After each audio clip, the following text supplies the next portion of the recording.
چند مراتبه این قصه را کرده بودم که یکی از گنرال های مصر از دنیا میگذره که 40 سال سپاهی بوده. چند سال؟ 40 سال به رتبه گنرالی رسیده بوده است. وقتی که به کسل سرطان گرفتار میشود و نصیحت های آخران وصیت میکنه که من مردم، من در لحد قطعی یگان کودکی به بلاغت نرسیده گور کنی. امروز کوه که کدام کودک مردگیه و میگن چی به این گپ میزنی؟ من در پیش خدا یگان خوبی ندارم. شاید از حرمت همون طفل بیگناه قبر من در جنت دراید. شاید از طفیل همون کودک که بیگناه خدا گوری من آباد کنه. من وصیتم همینه که من مردم امروز کوه اگر یگان کودک که یاش مردگی باشه زاره کنه اولاد اجداد چکی بیارن قطعی من در لحد یک جایه مانند شد. شاید از طفیل او خدا من در رحم کنه. بعد از اون میگه گریه کرد به همین علم از دنیا گذشت. روزی مرگش میگه 2 تا کودک که 5 ساله افتن. این هم آدمی به سعادت بوده. آوردن میگه در لحدش 3 کس در یک لحد موندن. وصیتش به جا آوردن. کسی که بندگی خدا را به جا بیاره. رسول اکرم صلی الله علیه و سلم فرمودن هر کسی که در دل شب با تهجد خدا را پیشواز میگیره خدا در بدنی وی نیروی میتیه که هم از وی میترسه.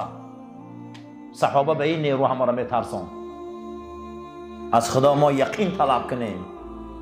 وقتی که گیرکل نسبت لشکر اسلام میخواه معلومات گیره مصلحتیاش میپرسه که چی مصلحت داره نسبت مسلمان ها. مصلحتیاش میخزن میگن ما بای میتیم.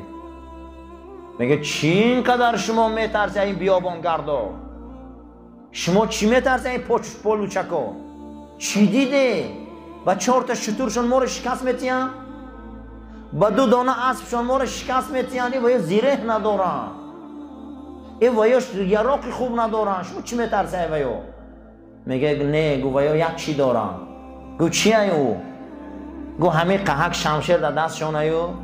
یا لباس سفیدی از سالا در سرشون های. همین خیل میدوان در پیشانه هاشون مردن نوشتگی های. و یا از مردن نمی ترسن. ما نمیدونیم و یا عجینه باشن جین باشن. ما ندیدیم که ای مردن ترسن. برای که ایمانی به خدا یقینا نزدیک میکنن.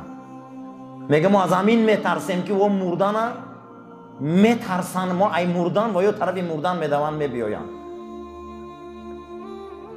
وقتی که حضرت خالد بن ولید امر کرد که به خوبی تسلیم شوه. شهرهایی که در زیر ظلم این رومی ها بوده به خوبی تسلیم شوه. عدالت اسلام بینه. دیدن که اونها مگه جنایت زیاد کردن. مسلمان شدگی ها را قتل کردن در شهرهای مدائن. حضرت نامه نوشت خالد بن ولید که قسم به خدا میگم کتانا بیای به خوبی توبه کنه. به خوبی اینابت کنه به سوی الله بیای توبه کنه. الله توباتنا قبول میکنه. نباشه لشکری را رایی میکنم که چه خیلی که شما معیشت دنیا را دوست میداره این لشکری من مردن نغز ببینم. اینو ای مردن نمیترسن. برای چی؟ برای آنکه آدم از خدا یقین طلب کنه. یقینی ما را مستحکم کن. یقینای ما را مستحکم کن که ما حق بینیم که در وقت مرگمان رسول اکرم بینیم. در وقت مرگمان او صحابه بزرگ بینیم. در وقت مرگمان چگونه که ای زن فرعون با این قدر ظلم و استبداد از پیش چشمش پرده دنیا را برداشتی. او جنت دید تمام عذاب فراموش کرد. وقتی او با چشم سر جنت دید آسیه گو پروردگارا نجینی من نجات از این فرعون ظلم او و برای من در جنت کشکهایته قصرایته. خدا میگه جنت میگه نشان داد آسیه ده عذاب زندان فرعون فراموش شد. انا این حیات یقین میگن. این حیات میگن که صحابه در وقت مردن آسمان نگاه میکنه میخنده. مثل بلال، مثل ابوذر غفاری، مثل معاذ بن جبل آسمان نگاه میکنن میخندن. میگن الان چی میخنده؟ میگن رسول اکرم اومده است. میگن رسول الله اومده است. دروازه های آسمان هوی شد. اکنون میخواهیم که ما را تنها مونه. ما را تنها مونه. این شبهای هست که پروردگار مرگی ما رو خیلی مرگ گردان، مرگی ما رو همین گونه مرگ گردان که با یک تبسم به سوی او حبیب از دنیا گذریم. این یقین میگن، ایرا یقین میگن که سوره الهاکم التکاثر عین الیقین ثم لتسألن یومئذ، یا روز میشوه از این نعمت ها میپرسن. این مامای خشوعه، در پیش او سرخم کنیم، در پیش او در سجده باشیم، در پیش او در ریاضت باشیم، در پیش او در توبه باشیم، در استغفار باشیم. سفیان ابن عیینه دنیا میگذره، حضرت در خواب میبینن، میگن حضرت در جنت مقامی کی بلنده؟ میگن مقام هر کسی که استغفرالله زیاد گوه. این مامای استغفاره. پروردگار با صابونه که نام او استغفرالله های، بدنای ما رو شو تازه که، قلبای ما رو شو تازه که. پیغمبرت حضرت محمد مصطفی صلی الله علیه و سلم دستاشو میبرداشت در شبهای رمضان، میگو اللهم نقینی، خدای من پاک کن.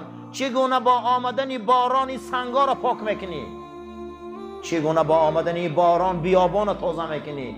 چگونه با آمدن باران هوای مساعد میبیاری؟ با باران رحمتت قلبی منم همخیل پاک کن. این شبای استغفار های. اما کسایی کار نکردن، خسران و حرمان مبین. ابن عبدالبر در کتابش آورده است که زیانها و محرومیتهای آشکار، یعنی که آدم زیان میدیده و از یک چند چیز محروم بوده، عقیف مانده های از رحمت خدا، شما اینا رو آشکار شناسه کیا هم؟ این من اعظم الخسران و اکبر الحرمان، بزرگترین زیان و بزرگترین انسانهای دور از رحمت خدا. ان یدرک المرء هذه الشهر المبارک، هر یک مرد و زنی مسلمان که این ماه مبارک دریافتند.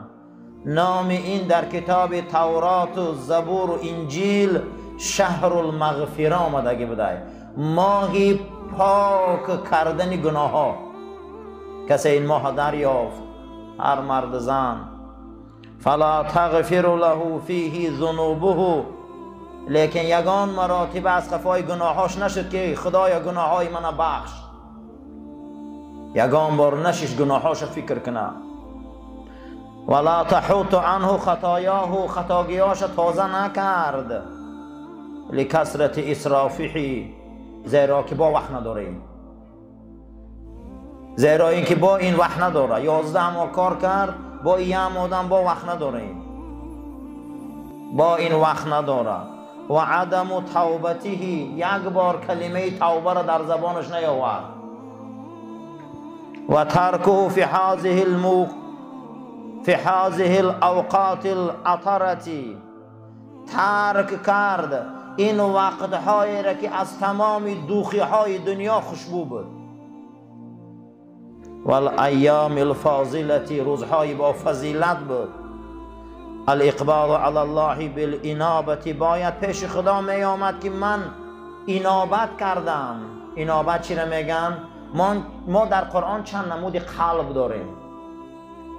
یک قلب هسته، قرآن میگه فی قلوبهم مرضون. منافقا را میگه روحشان کسله. منافقا کسل روحی بدیان. وقتی که جمعیت میبینن، صفی مسلمان را میبینن، این کلان شوی، این نماز جمعه را میبینن، اینا دیگر نمیدونن، استفاده نمیتونن. یا یک آدم میبینن ارزانی علم شه و نعمت شه، استفاده نمیتونه، نوکی چلیکش ختم سای غضب شه که چوه اینا پیش رفتیان. قرآن میگه و موتو بغیظکم، امری به فعل بدتون، میگه خدا امری به فعل بدتونه، چما چه استفاده نمیتونه. ای علم شانه میگه انامیله انگشتاشونو میگزن که چوه اینا پیش رفتیان. ما ده همسایه داری ما ده خیلی منافق هستن، استفاده نمیتونن. خداوند در قرآن میگه موتو، خدا میگه مری، میگه این مری به فعل بدتونه. همین آیت خدا نسبت منافقان مره میگه و نسبت یهودی ها خدا میگه قاتلهم الله، خدا بکشه شما را. این نخو پیغمبر زهرته، خدا بکشه شما را، نخو شما پیغمبراتون غمته، خدا بکشه شما را، نخو عالماتون غمته. چقدر امروز در بین ما هم عالما را غم میتیم. چی ما نکشتیم؟ حضرت عمر کی کشت؟ حضرت عثمان کی کشت؟ حضرت علی کرم الله وجهه کی کشت؟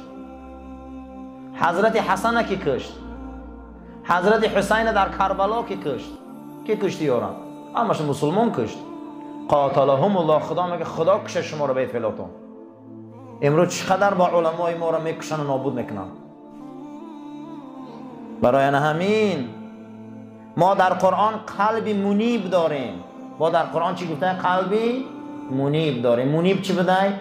اکنون لذتی شراب دید، لذتی زنا را دید، لذتی دزدی را دید، گرایی ندید، نشه را دید، همه نمود جنایت دید، دید آمد که دروغ هیچ فایده نداشته. میگه خدایا شرمنده باز میگردم.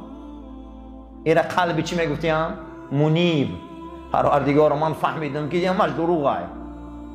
این دروغه. من نو فهمیدم که راه سعادت راه حضرت محمد بده صلی الله علیه و سلم. من نو فهمیدم که راه حق راه ابوبکر و عمر بده. من نو فهمیدم که جوان مردی و مردی راه رسول اکرم بده. من نو فهمیدم که حق راه اسلام بده. من بازگشت میکنم.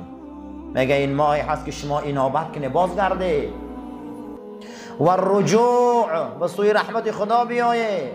خضوع، سراتان در زمین مانه، با سبحان ربی الاعلا رحمتی او را فیراد کنه. و الخشوع، لرزه در این آیه های قرآن. وقتی که سوره غیر المغضوب علیهم که میخواندن، حضرت ابوبکر نعره زده گریه میکرد، خدایا ما را اهل غضب نگردان. بعد از او رسول اکرم پرسیدن که اهل غضب کیه که ما هر نماز هر رکعت این آیت میخونیم غیر المغضوب علیهم، خدایا ما را اهل غضب نگردان. حضرت پرسیدن که اهل غضب کیست؟ گو عالمای به عمل. کیا بدین اهل غضب؟ عالمای به عمل، عالمای چاپلوس، عالمایی که حقیقت پنهان میکنن، عالمایی که مردم راست نمیکنن. اینها رو میگفتین غیر المغضوب. خدای ما رو مثل اینا در غضبت نگیر. دویم آقی پدر و مادرها، ابن عباس گفت غیر المغضوب علیهم ده کی میدون آمده؟ خدای ما رو اهل غضب نکن. هر کسی که پدر و مادرش ایوای راضی نیست وای اهل غضبه. در اهل رسول اکرم القمر همتون میدونید کلمه شهادت گفتن نتونید. سیوم گفتن اهل غضب کیست؟ حضرت گو اهل غضب هر کسی که در این زمین حق مسلمان پامال میکنه، حق برادر اسلامش پامال میکنه، حق او را تجاوز میکنه. بعد از او همه تا علما آوردین که کسی که 70 تا گناه کبیره شامل از این کاراش توبه نمیکنه، از این کاراش بازگشت نمیکنه، ایره میگفتین اهل غضب. خدای ما را اهل غضب نگردان.